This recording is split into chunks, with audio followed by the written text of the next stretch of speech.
What's going on, man? It's your boy Just Nice of the Nice Cigars podcast, and we are here on episode 5, man. Shout out to Guy Chi in Wilmington, Delaware for showing love and letting us utilize his space for this episode. Today, I'm sitting with a real one, an educator, a leader, a certified master tobacconist, to me in the making, and one of the most respected minds in cigar culture to me. This isn't just my guest, this is my brother. From the classrooms to Cuba, from leadership at birth to legacy in the leaf. Welcome, Corey, the Cigar Concierge, Stansbury. Man, I don't think I ever heard of myself talked about like that, man. Hey, listen, like, this cat talking about? This is what I do, man. This is what I do. Wow, that was major. Thank you, man. How you Thank you for making the trip down. Absolutely. You guys gonna see before the podcast, he did a little pre-cut, got me right, shaped me up, all that good stuff like that. But listen, honestly, this should have been episode 1. You know what I'm saying? But we just couldn't. We live in 2 different states. Yeah, couldn't get things together. You know what I mean? Live in 2 different states. I really wouldn't mind coming up. Ooh, that red wine, yes, sir. Coming up the way, but you know. So yeah, ran out here to Wilmington, smoking good per usual. You know how that goes. Corey, before the titles, before cigars, who is Corey Stansbury at his core? Oh man, just a man of faith. Grew up in a faith-based family.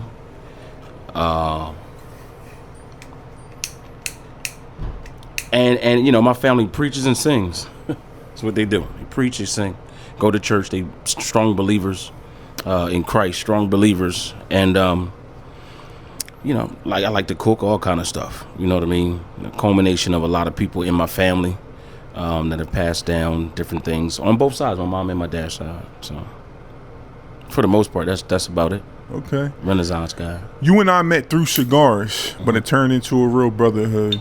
Guys trips, you know, hanging out, basketball games, you know, all that type of stuff. What is it about cigars that breaks walls down between men? Pause. I think cigars allow you to not talk. You know, cigars, you don't have to talk. Yeah. You know, we know we're there for a common goal. We're all there to, roll it. Yeah. There you go. We're all there to enjoy ourselves. A lot of us are there to unwind and relax. So it's a mindless activity that we're all participating in. And guess what? You don't really have to have a skill level. Mm-hmm. If we were on a basketball court, you'd have to have a skill level. You know what I mean? You'd have to be able to keep up stamina, hand-eye coordination to be effective on a team. Yep. It's almost like a solo man sport, and all you need is, you know, a good stick, you know, cocktail, water, whatever you like to fancy, Skittles. You know, it's a chocolate latte. Yeah, enjoy whatever, coffee. You know, as long as you like, you have what you like. You fit in, just. Mm-hmm. You get what I'm saying? You fit in just perfectly. You know what I mean? By just sitting there and smoking, enjoying your cigar. Absolutely. Your mom spoke leadership into you, literally from birth. Mm-hmm. When did you first believe it for yourself? Youth and city government. I was in 6th grade. Okay. That's when you knew you was really built for leadership. Yes. I knew I was a leader, and here's how I knew. Not everybody would like me. They didn't want me around. You're a church boy. You this, you that. You know. Yeah. I realize now that was because I was doing things differently than everyone else. Mm-hmm. You know, and it was something that they weren't able to do. So instead of saying, "How can I do it like you?" they began to get upset at me for being who I was. Of course. And I learned to kind of just be on my own, you know, be okay with that path I was taking because my family backed me and supported me. But in 6th grade, I had an opportunity to do something called youth and city government. In the city, they showed young people in elementary school how politics worked in our city and state on a youth level. And I ran for mayor for a day. And I was literally in the Delaware News Journal as mayor for the day with my arms folded, and Mayor Seals, the actual current sitting mayor, was behind me looking. That comes later on in the questioning. Okay. All right. My bad. No, you're good. You're good. That's when I believed in my leadership, and they started to lather me up in it. What else can I do next? Yeah. Then I went on to started to lather you up in it. It lathered me up in it. You know what I mean? Yeah, pause. Respectfully. Yeah, that was crazy. But it's, you know, I call it the MJ effect. Mm-hmm. Once you believe in it, you just keep going. You overcome this hurdle, this obstacle, and you just become this ball of snow. Yeah. The further you go down or uphill, the larger you become, the more massive you become. Speaking of MJ, what you smoking today, brother? I am smoking a Michael Jordan Lancero, Woo! Super Lancero, rolled by a friend and brother of mine, Alejandro Glez, and I got these from him when I was in Cuba, 2019. So he's smoking good today. I'm smoking pretty good. We got that Coffin Liga Provider A stick. It's my first time smoking this. Had to bring out something special for the pod, especially with my big little bro. Are you older than me? I turned 42. So you're 42 November? now? Yes. Okay, so you got me by a little bit. I'm 41. All right, so you were leading rooms before most kids knew what leadership even was. What separated you from everyone else? I think it was just the fact that my mom and dad instilled manners in me. Yes, ma'am. No, ma'am. Yes, sir. No, sir. To answer questions directly, to be assertive but not aggressive. Yeah. You know, and the fact that I was in church every Sunday, and as I got older, you know, the songs that we sang started to become more subordinate with your life. You know what I mean? And I was like, you start to just live a little bit better outside of school. And I came back on a Monday, and I told my friends that my dad had taken us to whatever restaurant, and it wasn't like a fast food joint. And he was like, looked at me kind of funny. He was like, I've never been to a restaurant. And I'm like, oh, so because we like to hang out and play together, we don't really see each other's life outside of this. It's okay. And then I started to not tell those kinds of stories when I came to school, not realizing that most times when you say the word dad around kids, yeah, it's non-existent. It's not there. Yeah. He's not there. You know. So but that is what started the foundation of who I am. I almost started off with an advantage. Absolutely. You know, like come home from school and take your clothes off and put them away. Yeah. And put on your play clothes and change your sneakers and put this back and do that and do your chores. Yeah. Like, so structure, discipline. People don't understand that preparation for life and structure is needed in a child. And it sucks that, you know, in the black community, a lot of communities, it isn't just the black community, a lot of communities where it's in poor undereducated places is where we see this.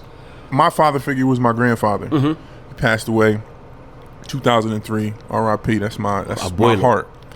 Uncle, everybody called him Rope, you know, because my last name's Roper. So then they started calling me Big Rope when I was in high school. That's dope. And middle school. So that stayed with me after my grandpa. Even though it was well after school my grandfather's passing, but it still was with me. Oh, that's Rope. That's Rope's grandson. That's Lil Rope. So everybody started calling me Rope. So I get what you're saying with that. Without structure, even though my mother instilled structure in me. Good. You know what I'm saying?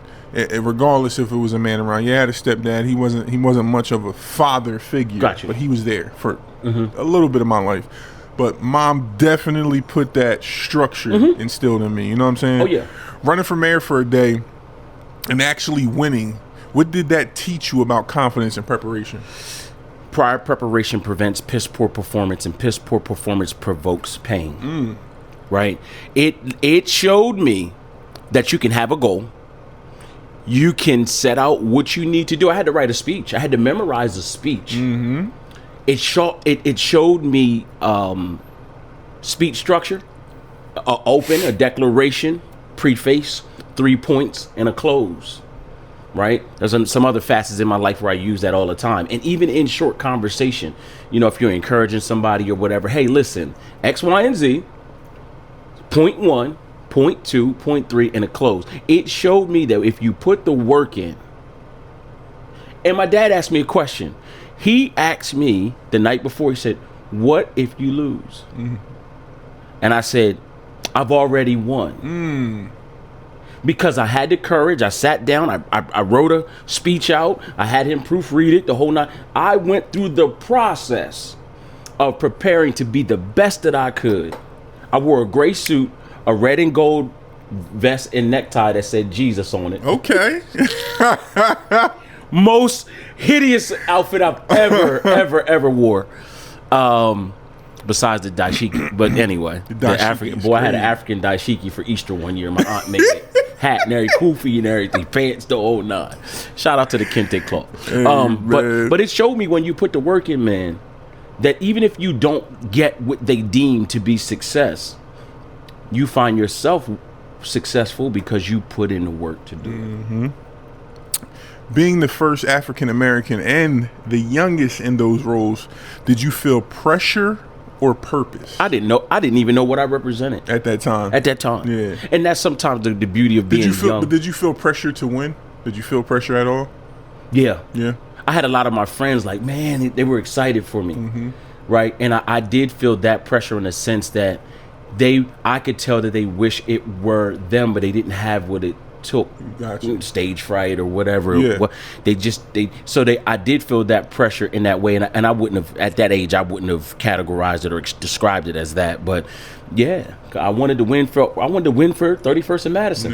Yeah. I wanted to win for my friends, and it's just tough. A lot of people don't have that in them. I remember when I did used to do music back in 2021 is when I stopped doing music. But I mean, I did it at such a young age. When I was in middle school, performing in front of hundreds of people, and they liked our show so much. I forget, it's a black organization with the kids I was a part of. I can't remember what it was called. But we went to another technical high school, maybe like an hour away. They took us over to do our show over and performed in front of those kids, and they was actually messing with me. Like, they was showing love, like, you know what I'm saying? So I knew I had that in me, distilled in me from a very long time, that I had stage presence. Right. I had the gift of gab, and I wasn't scared to perform in front of anyone, ever, at any time. You know what I'm saying? It was just in me. It was funny. I was looking like, I was in a talent show, right? And I'm like, you screaming for me like you speak during class. Now that I can sing, you hear me, I can sing. That's how it goes. It was like, that's what? Okay. So you went undefeated in heavyweight wrestling while holding a 3.5 GPA. How did discipline show up that early? It's my pops. And my mom, right? Because my mom was huge on, I need to see your clothes today for tomorrow, right? So I think I was managing so well with the workload, quote unquote, that I had, it just became second nature. Even when I wrestled, okay, you go right after school, I think 3:15 was the bell. We were in singlets by 4 o'clock. By 5:30, the bus was coming to get you. 5:30, you get home 5:45, 6 o'clock. From 6 o'clock on, you start pulling out your studies and things of that nature, doing work, so on and so forth. English, history, had a lot of history homework and stuff like that, which is cool for me because I like history and to read. And you begin to just manage your time, work on a couple moves and just do some stuff by yourself or whatever. And with having those things blocked out, it's time management, it was almost as if I was looking forward to the next day. Like, what's next?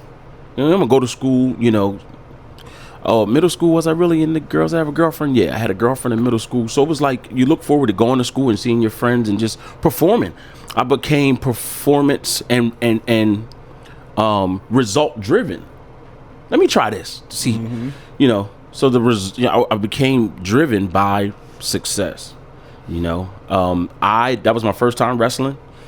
Coach Mills and Coach Holiday, came to me. My friend Damien wrestled, and he was, come out to wrestle.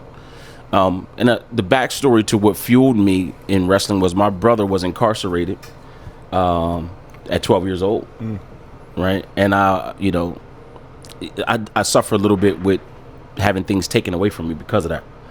But that's where the anger and aggression came out at. It was on the mat, and that's what made me win.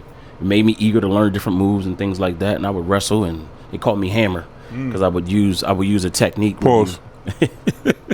Where you lock up. Hammer is crazy. It's on my wrestling windbreakers. But I would literally slam people down into the mat and begin to throw moves. It was a shock effect. But I use me missing my brother, as fuel. That Heavy D quote shaped you early. How has your definition of leadership evolved since then? And let the people know what the quote is. The quote is, don't be down with anybody, let them all be down with you. And it's not a pompous or arrogant thing. It's when W.E.B. Du Bois said the talented 10 shall lead the 90. When you realize that you're the talented 10, the first thing you got to do is remain humble, right? At that place. Because what you do and how you do it is not necessarily of your own accord. It's what's right, it's what's ethical, it's what's godly. And it separates you, just in existence of who you are. It separates you from a lot of people, and all of a sudden you get to the front of the pack. So what I've learned to do is welcome people.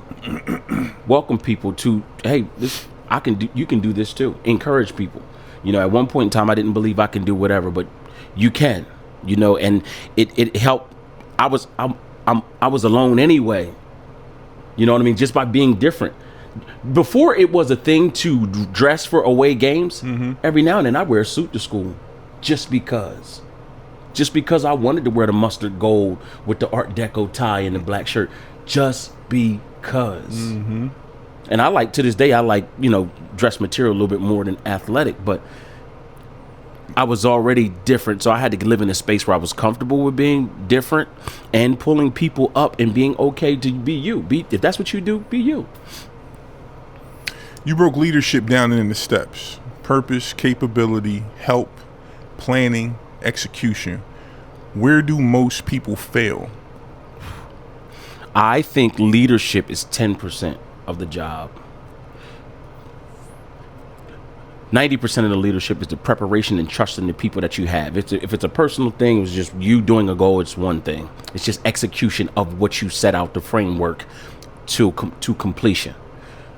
Leadership is 10%. The 90% is the preparation and to trust the people to do what they do and be able to. Just because you're a leader doesn't mean you don't have a supervisor or somebody over you. So sometimes you have to coach up. Ask certain questions that probe your leader or supervisor, whatever, to give you the necessary information to actually help spread it and share it. So to me, leadership it's a very not elusive. That's not the word. It's interchangeable. I think good leaders know when to follow. You know, I'm not so much of a leader that I come into a situation already established and begin to restructure. A leader that doesn't follow is not a true leader. Correct. Correct. That's and I believe that it should be cyclical. All leaders should have a mentor and a mentee. So that keeps you in this ever-present, ever-moving, cyclical thing that makes everybody in that situation progressive, including you in the middle. People need to understand, no matter how big you are, no matter how big you get, you can always learn. There's no stopping to learning. And you get people that's cocky and think they know everything. And I used to be that person. In my early 20s, I thought I knew everything. But people need to understand that you can always learn more. Simple. Absolutely. My dad said you're going to learn even until your death. And you'll learn things that you can't tell anybody. You stayed committed to education for 17 years in special education. What did those kids teach you? Patience. You know, they really taught me that a lot of them being born with medical illnesses and disabilities, it taught me a certain level of softness, to have compassion for people who've been placed in situations. You know, everything from spinal bifida. One of my students was missing the lower. They said if it's like an electrical cord, your spine is like an electrical cord.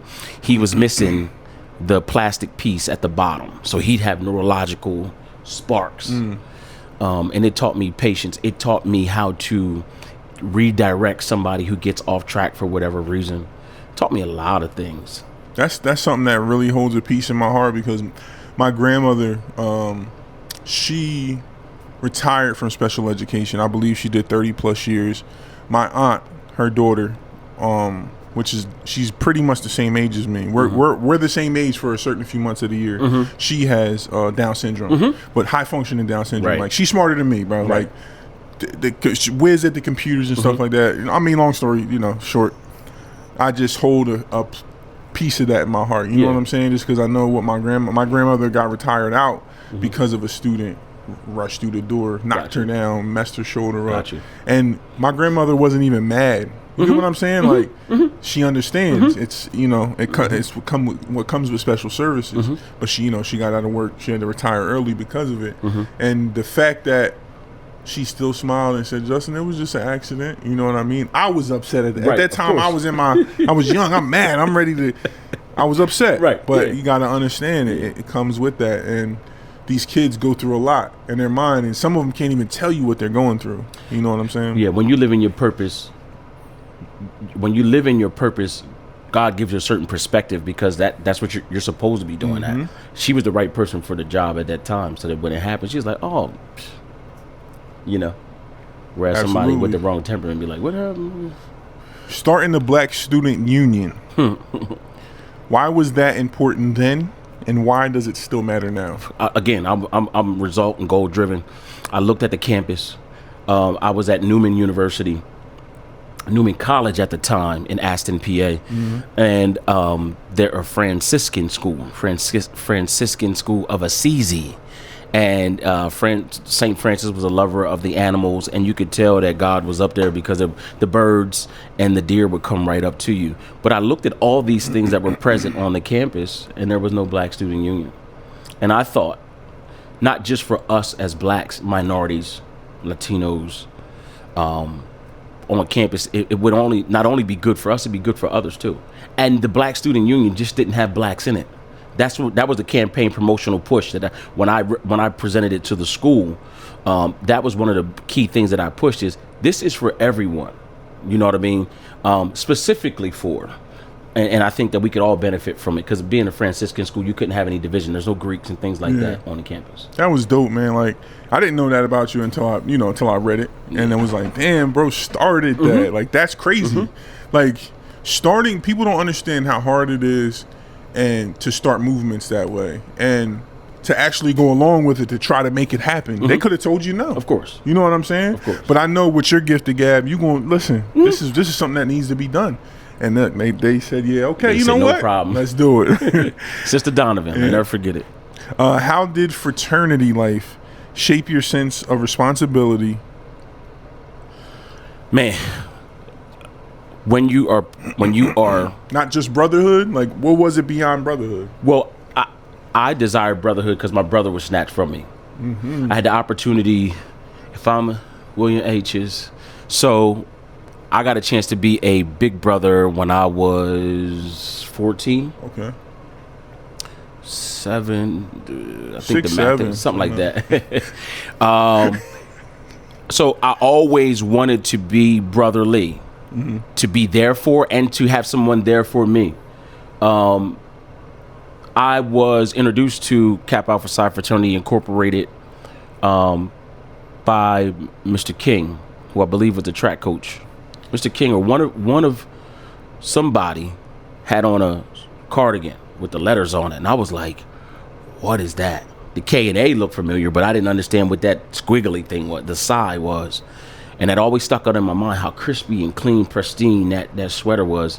Then I got older and found out that it was Kappa Alpha Psi. And in that process, it just refined what I already had. If you go to a brother's house, offer to bring something, offer to do something before you leave. You know, so we would clean dishes and help clean house. And even though it was stuff that you were made to do, you looked at it and said, that's what you're supposed to do anyway. Yeah. I come over to the house, I bring a bottle of wine or bring whatever the pleasantry is. Or if I leave, you want me to take the trash out? Or what? It's the same kind of concept. So it just refined me a little bit more and opened a network for me to be in connection with other people, finance guys, realtors, contractors, all kind of stuff, you know. And to bring to the table what I had to offer. Yeah. What did you see in the cigar industry that made you say, I belong here?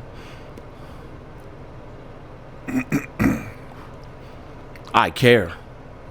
And a lot of times you can see people's disingenuousness.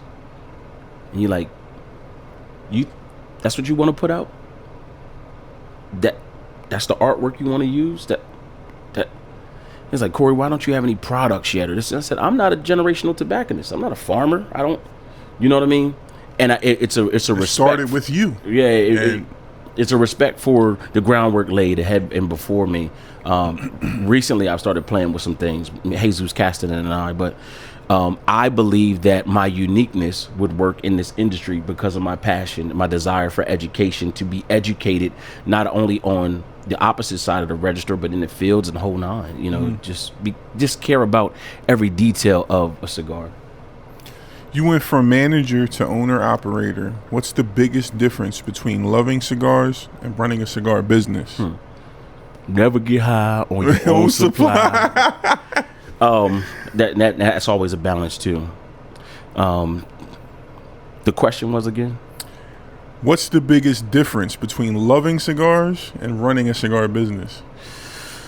That a lot of times I'm inclined to like a cigar. Just from the art form that it is. There's times you have to try a product that isn't so good and be able to speak to it. I'm not a huge infused fan, but every infused cigar that we brought on to put on the shelves, I tried to be able to speak to it. So as a cigar lover, I would never, but as someone running a shop, I had to smoke certain cigars that I knew that I wouldn't like from the way it read. You have to. That I had to be able to speak to it and to smoke it unbiasedly. Because you don't want to describe it with a frown. Yeah. The customer feels that. You want to present it in such a way where it sells itself, if that's what they're looking for. You know what I mean? And that's what I was taught. I was taught, never say a cigar is bad. Just say the cigar is not for you. It's not for me. That's it. You know what I mean? Yeah. It's not to my liking or my palate. Spending a week in Cuba isn't tourism. It's education. What did that experience change for you? What did it change for me in Cuba?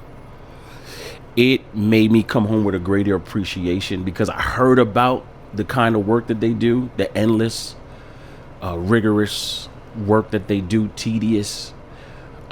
It made me appreciate it even more because I got a chance to see it. The very first thing that when I went to Alejandro Rabana down in Pinar del Rio, which is a 3-hour ride from Havana, where we were, 3-hour ride. In the car, no Wi-Fi. In Cuba. And I told the guy, I asked him, I said, can we just turn on just a little bit of music for me? And, I'll listen, I went to sleep. But it made me realize that this is real. Like, if you've ever seen one of the 7 wonders of the world, you hear about it, you see a picture. But when you're standing right underneath of it and it's towering over you, and you love it so much, right? I'm like, this is it. I'm on holy ground. This is where these cigars that my culture loves so much is coming from, and that they call it the rhythmless beat, where you're snapping tobacco to be harvested. It was surreal for me, so it changed my perspective that it's even more real now than when I came home. To respect the leaf. Becoming a certified master tobacconist is rare. What does that title actually mean? It means that you spent 100+ hours on a farm, and you know everything from seed to stick. You have your certified retail tobacconist, which I already have. I've done my 100 hours with Hirochi Rabana down in Cuba, and you have to write a body of work for Tobacco University. So it means that you are qualified to talk about everything cigars from seed to stick. Beautiful. Yeah. Why is understanding tobacco important for the culture and not just the consumer? It's important for the culture because you kind of want to understand what it's going to do. Like I had a buddy of mine last night. He was like, I'm getting cigar tar. I said, just cut it. How far? I said, no, not that much. Come back up some. Cut it, and it solved the problem. Yeah. Right? To understand a cigar and and what happens to it when it is lit, when it's dry, whatever, it's important to the culture because when you're all around, you can help others, and then it's almost like a griot, right? I tell you, you tell somebody else, and it just spreads. It's important for those, to me, beacons to be in different lounges and different communities so that we might enlighten and educate for those who want to have that knowledge. Because he was going to throw it away. He was going to throw more than half of a cigar away. And it's only because it was a smaller gauge. He was smoking a Rosa Sharon. It was a smaller gauge. And it wasn't burning properly. See, people don't know when a cigar doesn't burn properly, it backs up and creates oil. Yeah. Right? Smoldering, not burning off the way it should. And it's excreting oil out of the leaf, which you're getting in every pull when you take a pull from a cigar. And what you have to do is let it burn off. So you cut it and you let that burn off. You change the temperature of the cigar and it actually burns off versus turning it into oil. Yeah, I've had that happen to me maybe only like once or twice. And that's what I did, cut it, opened up. Like I said, like I'm still learning. I've learned a lot of things working at lounges and stuff like that, learned from having these conversations with these brand ambassadors of these brands. And man, there's so much to learn when it comes to tobacco. Not even just cigars, just tobacco. You know what I'm saying? Like, I hate that they try to, like these states try to bind us together with cigarettes. I hate that, bro. I hate that so much because there's so much more that goes into these fine cigars. That's why the education is important. Listen, that's why I'm trying to do something big for New Jersey. I talked to you about it. I have a meeting later on tonight at 6 p.m. I want to do something called the Indulge Experience, where you get good food, you get good fragrances, and you get good cigars, and you get good conversation with good people. Gotcha. That's my goal. I want to have an event where we're all just sitting around having a good time. The person, hey, everybody who I've ever smoked a cigar with, I want to be around for that. Like the biggest, dopest cigar session. Yeah, I'm there. That I've ever been a part of. That's my goal. Eat good, smell good, smoke good. Yeah. Anyway, I'm sorry, I'm getting off a little That was topic, dope. but that's just, it's called the Indulge Experience. Like I said, tonight I'm going to go have a meeting about, trying to prepare to do this for the summertime. But I think it'll be an amazing thing, man. I really do. You've met damn near the forefathers of the cigar world. What did each one teach you without even saying a word? Whether it's mannerisms, whether, you know what I mean? The cool part about it is they're the second generation of the brand. Yeah, it's their fathers that were, yeah. And it showed me that there is a responsibility. Hirochi is the grandson of Alejandro Romaña, who started it. So it skipped his father. And grandfather Alejandro said, my son doesn't have the passion. But Hirochi, when he looks at the tobacco, you can see it in his eyes. You can see that he is the one. He's next. So it taught me that there is a responsibility to not necessarily carry your father or your mother's occupation, but to carry their ethic. Okay. Or increase the ethic. You know what I mean? To take what they're giving you and to do better with it. What surprised you the most when you met him? That he was just regular dude. You know what I mean? Hawking, spitting. You know what I mean? Just and when I got there to Alejandro Romaña down in Pinar del Rio, he was working. They brought me over to him. I apologize for my Spanish not being, and to work with me a little bit on my Spanish, lack thereof, my English, my Spanglish, English, whatever. And he said, "Good, are you ready to work?" And gave me a shovel. The first thing I did when I was down there was horse manure off of bags, putting it into wheelbarrows, because Cuba doesn't have modern fertilization. They still irrigating water with horse manure in it and so on and so forth. So, and he said, "Don't worry, you won't be able to smell that smell after a while." You know what I mean? So here I am in a white guayabera. You know what I mean? I'm down in jeans and boots ready to do something pretty. And got right to the shit, literally. Yeah, right to the shit. Got right to the shit. The Aristocratic Order of the Leaf has lasted since 2011. Yeah. Why do most clubs fail and yours didn't? Because we keep the main thing. We keep it simple.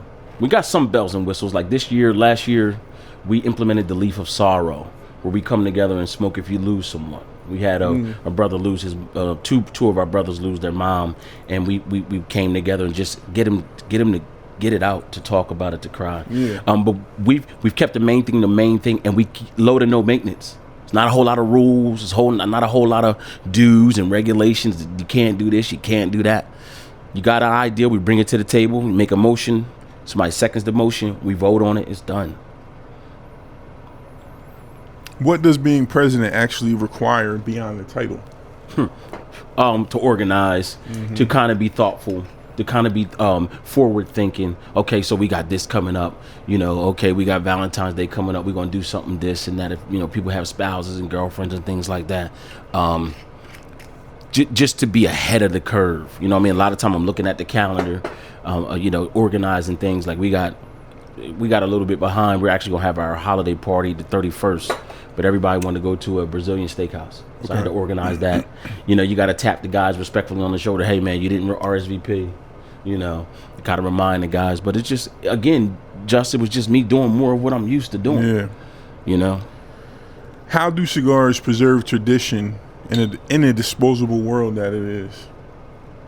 I think because it's enjoyable, we already look forward to it. It doesn't have to sell itself. Mm-hmm. You know what I mean? Looking forward to it is the main key. Yeah, looking forward to it. Yep. I tell people, if you call me at 7 o'clock p.m., 7:30 Eastern Standard Time, 9 times out of 10, I'm going to be smoking a cigar.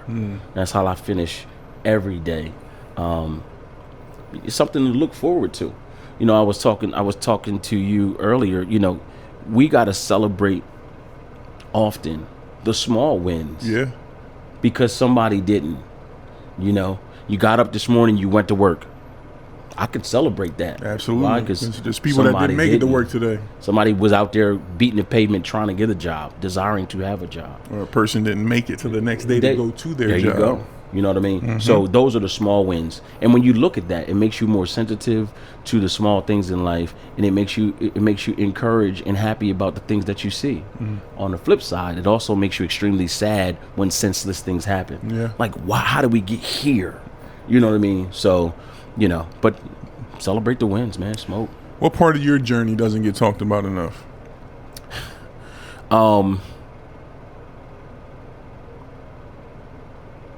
The part of my journey that doesn't get talked about enough.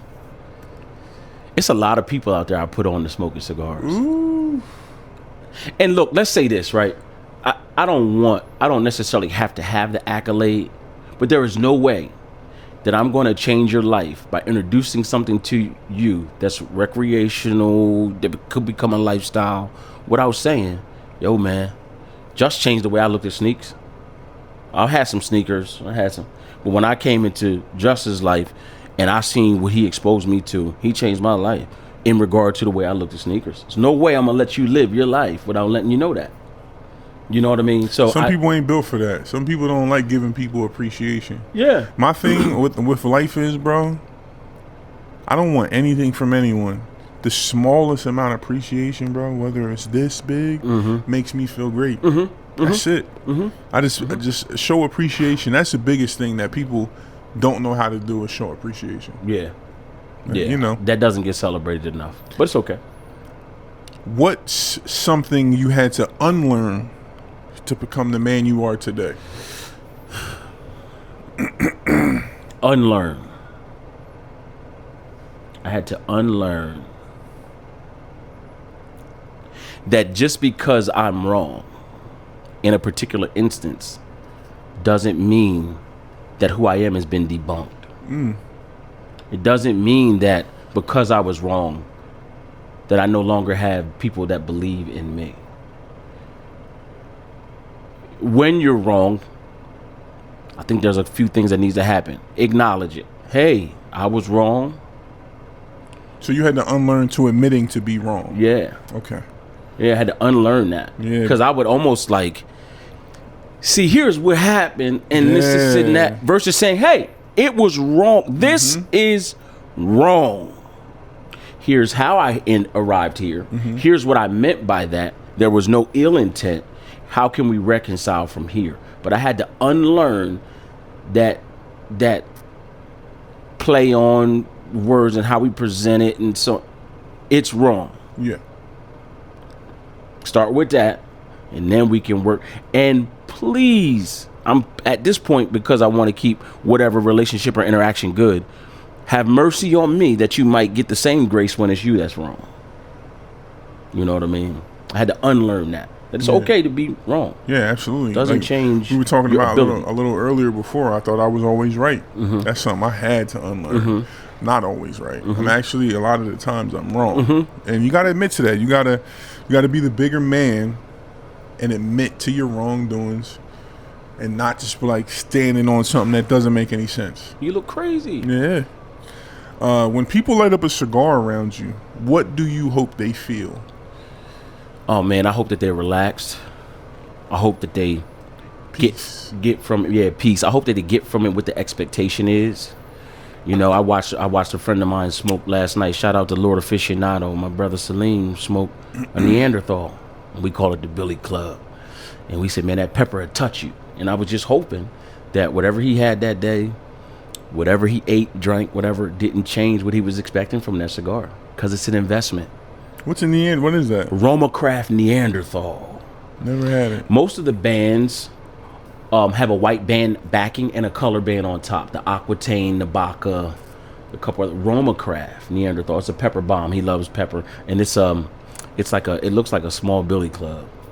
But you know, when people light a cigar, I'm hoping for them that they get the best out of it for what they put into it. Gotcha. My boy Nick over at Cigar Den, he bigs up Romacraft so much too. I got to start tapping into them, man. You're the second person that said something about that. Yeah, that was my goal for the year. What legacy do you want to leave, not just in cigars, but in people?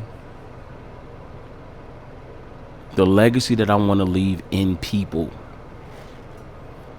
is that I want them to always associate being around me with being uplifted, elevated, encouraged. I want my life to shine in a way where people are inspired and transpose my success in their ability to succeed in their own lane. And you guys are only seeing one part. This guy's a fucking comedian. Let me tell you. We went on our guys trip, bro. We was rolling the whole time. Just such a good time, man. Pool vibes, cigars. We did the video for the Drew Estate giveaway, which was dope. Huge. Double the two different camera angles. It was a vibe, man. We went to Virginia Beach. We got to do that sometime. And it has to be longer. It got to be longer. It wasn't enough. It was a 4 days. I agree. 4 days, 3 days, 3 or 4 days with a travel day. But it was amazing. Burned a day. It was amazing. If a young black man is listening right now, what's one thing that he needs to hear from the Cigar Concierge? In life, it would be tap into what your purpose is. Hold on to that. The road won't be smooth. You're going to have some ups and downs, but that is what builds the character to make you who you are.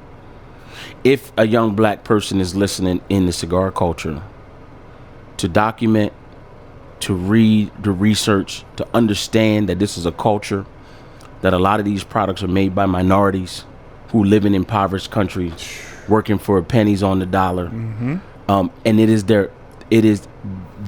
their currency. To be able to put something in your hand to bring you enjoyment, that they find enjoyment in being hospitable. They say cigars touch 250 pair of hands before it comes to us, from seed to stick. So it's an art form. It's a lot of stories in between you getting that cigar in your hand. When you finish it, you're not banging out. I hate that. Just lay it down. If you're done with it, if it's too much, just lay it down. It's an art form. Bro, one of my boys does that, and I tell him every time we get to the, I'm not gonna put your name. You know who I'm talking about. We at my crib on the balcony. We smoking. I got this brand new Drew Estate cigar ashtray.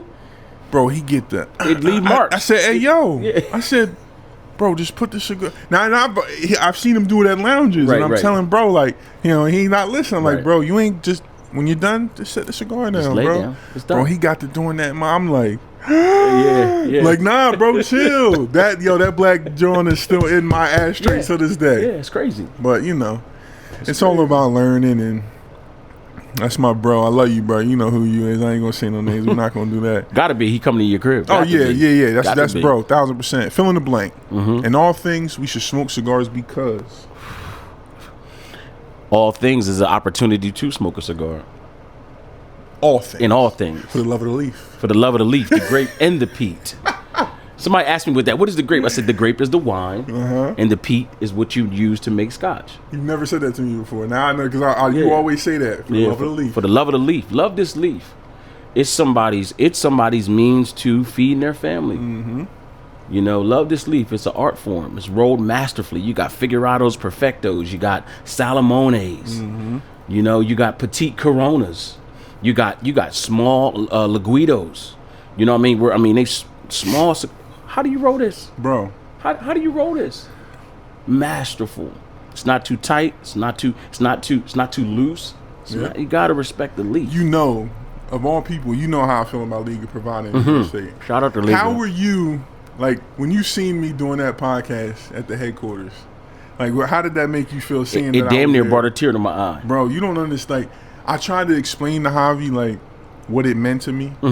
And he was, like, saying how much it meant to him. And I'm like, no, you don't understand. Like, and the fact that Jonathan Drew popped in, like, what are you guys doing? Bro. Just real casual. That's him, though. Bro. That's how he gets down. But this is the thing that just blew my mind. I've tagged Jonathan Drew in a lot of things. Never got a like, never got even know if he's even looking. But the fact that he walked in and knew my story. Oh, you lost so much weight. I played it off on the camera like you would think that we knew each other, bro. Right. It was just so amazing. Like, oh, so he's watching. Yeah.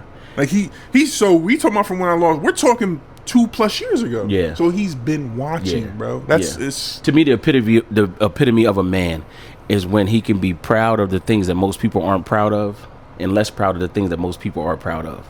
And when I saw you, I'm like, that's damn near that's the playoffs for you. I know you got some Super Bowl that's goals. Jordan Brand cigars to me, bro. That's like Jordan Brand telling me to come to the headquarters in Oregon, come bro. Come down here. We or got wherever you. It is. We got you. Bro, I couldn't. Bro. Celebrate other people's wins like they're yours. That's why I'm just like, bro, I knew I got that episode so early in the game. It's like, I got to keep going. Yeah. There's bigger things on the horizon. And this is the thing. People need to understand, I'm not making $1 off doing this. I'm spending money. But I love cigars. I love to talk. And I just think I have the type of friendships that people need to hear some of these things. You can learn. Thank you. It's great opportunity in just listening. Yeah. You know what I'm saying? And I want to leave some type of legacy when it comes to cigars. Yes, I do the sneaker events. I do the card events. But I love. Let me keep it 100. Yeah. I love cigars more right now than I love sneakers. That's honest. Yeah. And I want to be involved in something when it comes to cigars for the long haul. Well, I don't know whether that's a brand ambassador, whether it's I don't know. Right. I don't know what the long haul is, but I want to do something when it comes to cigars. Yeah, you'll do it. You'll do it because the passion is there and your purpose is there. You didn't say you want to go buy a Bentley or Zord. You didn't say any of that. Hell, bro. You said, I love this. This is what I want to do. And I'm going to be able to leave a legacy in this. You actually just put it in the atmosphere. Yeah, bro. So it got to come to life. You don't understand. I work 6 days a week. Sometimes it's doubles in between, 16 hours, 8 a.m. to 12 p.m.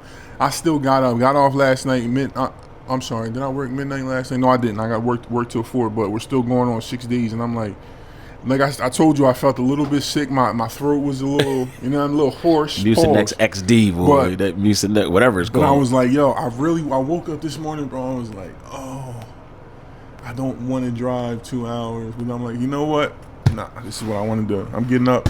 Yeah. And we're going to get this shit popping. Listen, I just want to thank you for, man, thank you. Hopping on the pod. Like I said, hopefully the guys' trip comes soon. How was that Jordan Lancero treating you? Amazing. Sensational. That copious amounts of smoke. It's graham crackery.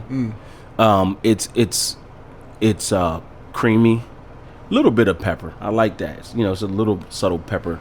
That retro hell I gave nice little tingle up front, but it's really, really good. I don't know what this wine is. I got it from a liquor store across the street, but very good pairing with this cigar. Okay. Sweet Walter Red. If y'all, I don't know what that is, but you see us on here. Sponsorship, you heard? But yeah, man. Wrapping up episode 5 of the Nice Cigars podcast. Got some questions for you.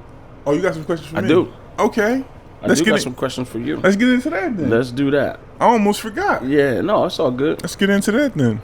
Okay. So how and when did you start your cigar smoking journey? What was your first cigar? Mine was a Don Tomas Curly Head. I was going to a cabaret.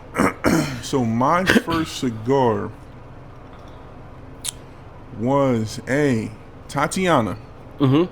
Flavored. I believe it was the rum. Brown? If it was brown, it was rum, I think. Cognac, one of them. I think it was tan, so it might not have been rum then. It was tan. It was Connecticut. It was light. I love the flavoring. You know, when it's your first time, you're looking for flavor. You don't want nothing too punchy.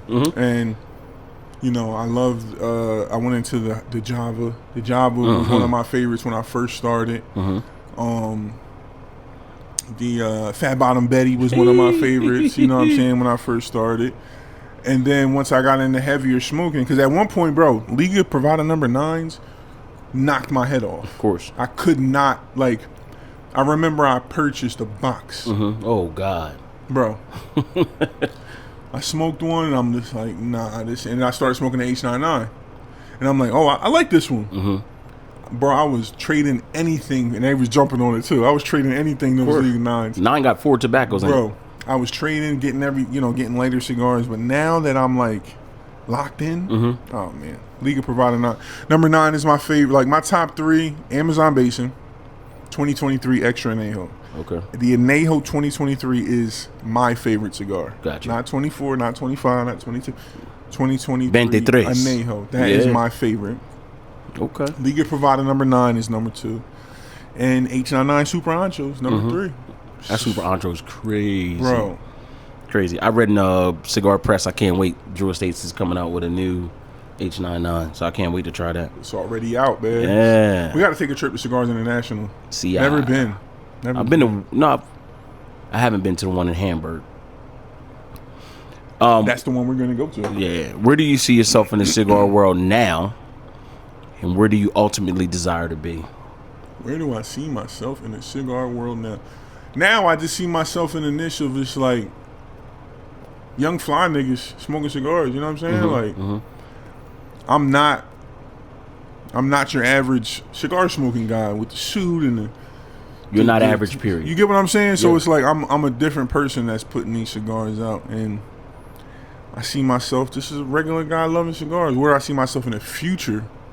Definitely, I mean, listen, I want to be a brand ambassador for Drew Estate. There it is. I want to be a brand ambassador for Drew Estate. Simple. That's what I want. If it doesn't happen, it doesn't happen. But I want to ultimately be a brand ambassador. You would kill that. You know what's so crazy? I've had opportunities to be brand ambassador for certain things, but it's not what I want. And I believe that I could possibly get what I want. Yeah. You know what I'm saying? Yeah. So. Drew Estates, call Just. Make it happen. Let's make it happen. Number 3. Has a cigar ever made you sick? Oh, man. And what was it? You know what's crazy? I don't know what the cigar is called. I'm in Atlanta at my big brother's house. He knows I'm getting smoking. I've always smoked for a long time, but I didn't know anything about cigars. I just smoked. This is when I first started wanting to know about tobacco, research, cigars. He sends me a care package in the mail. No matter of fact, I'm sorry. He gives it to me when I'm at his house in Atlanta. It was just one cigar, bro. It was Torpedo LFD with a football on it. Right? LFD have a lot of leather in them. When I tell you, and it was short. Short boy. Which has probably made it worse. I couldn't even get halfway through that motherfucker. I'm talking room spinning. I'm like, I'm at the lounge. I'm at a lounge in Northfield, bro, sitting smoking this motherfucker. And I'm like, I feel myself like sinking into my chair. I'm like, I feel like I wanted to throw up. Yeah. Bro. Yeah. I couldn't finish it. De Nicaragua, Antonio. I text my brother like, bro, this cigar, blah, blah. Yeah, but it was an LFD. It was a football on the side of it. You know, the leaf was a football. And that thing punched me dead in the stomach, bro. Word up. The Antonio had me leaning. I was watching the Phillies in the World Series. That thing had me woozy. Number 4. What is your preferred pairing with a cigar? My preferred pairing with any cigar is Cafe con leche, coffee. That's my preferred pairing. Like any particular brand? Bustelo, you know the vibe. The bro. Bustelo, cream. I prefer butter pecan zero, couple sprays, but I'll do the brulee. I'll do the white mocha. I'm not a gimme black coffee and nah, man. Yeah, I'm light and sweet. Coffee's bitter. In its natural form, it's bitter. But yeah. Today, like my wife was telling me, this is why I'm drinking wine, because I would have had coffee. Right. I was like, your throat hurts, you might be kind of sick. Don't take any lactose in. Don't take no milk in. I said, all right, cool. So makes sense. I didn't. But coffee, bro. That's sure. What's up. Bustelo. Yeah, water for me. I found a new coffee too. I forgot to tell you. It's called Supreme. By Bustelo. Oh. Brother, listen. I gotta get on that. $5 extra. Okay. But when I tell you, me and White, I say, I sent a picture when I'm at the grocery store. Like, I want to try this, bro. Blows Bustelo out the water, bro. Same colors as Bustelo, but it has a black label on top, black label on the bottom. Supreme, bro. Phenomenal. Wow. If you could smoke a cigar with anyone alive or deceased, who would it be and why? Who would it be and why?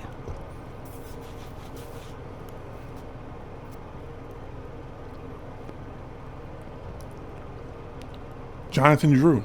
Okay. If I could sit down, he would be smoke a cigar and talk. Man, that man slept on the floor for 13 years, brother. Like, he was dedicated to Drew Estate. I heard that story. Dedicated to Drew Estate. Yeah. If anybody, now we're gonna do both. Alive, Jonathan Drew. Okay. 1000%. Just to sit, pick his brain, have a conversation with him. If I could get him on the podcast, that would be amazing. Come on, John. You hear it? But come on, John. Dad, I would have to say my grandfather. Okay. Now, Buelo. All right, it has to be two. My grandfather and my father. Okay. My grandfather, because I don't even know if he smoked cigars, but I would just love to have that conversation with him. Yeah. I was still young when he passed away, teenager. So, like I said, that was the father figure of my life. He loved me like no other. Yeah. Like, even as 8th grade, he still gave me a hug and kissed me on my forehead, kissed me on my cheek. That's just my grandfather loved the hell out of me. Yeah. And my father, because I never got to meet my father. He passed away in 2014 in Atlantic City, New Jersey, where I'm living at now. You know what I'm saying? But he left me a beautiful family. I found out about my family in 2021. Right. I thought I was the only child my whole life of my half brother. I have 2 half brothers and a half sister. Dope. I'm the baby. Wow. And I just never got to meet my father. So they said he was an amazing musician. Right. But alcohol alcohol is what just changed him to a completely different person, is what I was told. Yeah. But to have a cigar with him, sit and talk to him, and just, have a conversation, the fact that we both did music and we were good at it is pretty cool to me. Right. You know what I mean? Right. But yeah, them two. Yeah. I think Mike, MJ, definitely would want to smoke with MJ.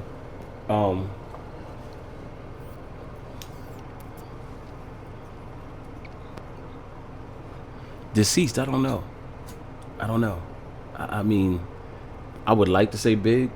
I would definitely like to say Notorious B.I.G. But yeah, I might have to think about that. Sneaker wise, wear or collect? Wear. Of course. Wear, 1000%. And how is that determined? Like, is there any Grail sneaks like you brought them to put up? See, there's nothing. Like, I got expensive sneakers that are in my closet, in my collection, that I'm wearing. I'm wearing everything, and every outfit begins with the sneakers. For me, I might look at a shirt, but the sneakers always determine where I'm going with the fit. Right. You know what I'm saying? So, yeah. Is there an art to lacing up your feet pieces? Nah. I unloosen. Like, I'm surprised these are tied. Right. All right. I unloosen the top too. Put my foot in it. Keep it moving. Solid. We don't do none of that. You know what I'm saying? Right. I like a loose. To me, I feel like a loose lace looks better than a tied up one. Yeah, to me. Yeah. Even with Tim's. Especially if you ain't running nowhere. Yeah, you know? Yeah, I'm 40 plus. Ain't no running no more. Right. Like, whatever happens is happening. You know what I'm saying? Yeah, that's pretty much it. The questions that I had. Yeah, I don't think I had any more. Okay, well, this concludes episode 5 of the Nice Cigars podcast with my brother Corey, aka the Cigar Concierge. Thank you, man. Stay tuned in for more episodes dropping. Make sure you guys like, comment, subscribe. appreciate y'all. Listen, make sure chase the vision, not the money. It's love of the leaf, the grape and the peat.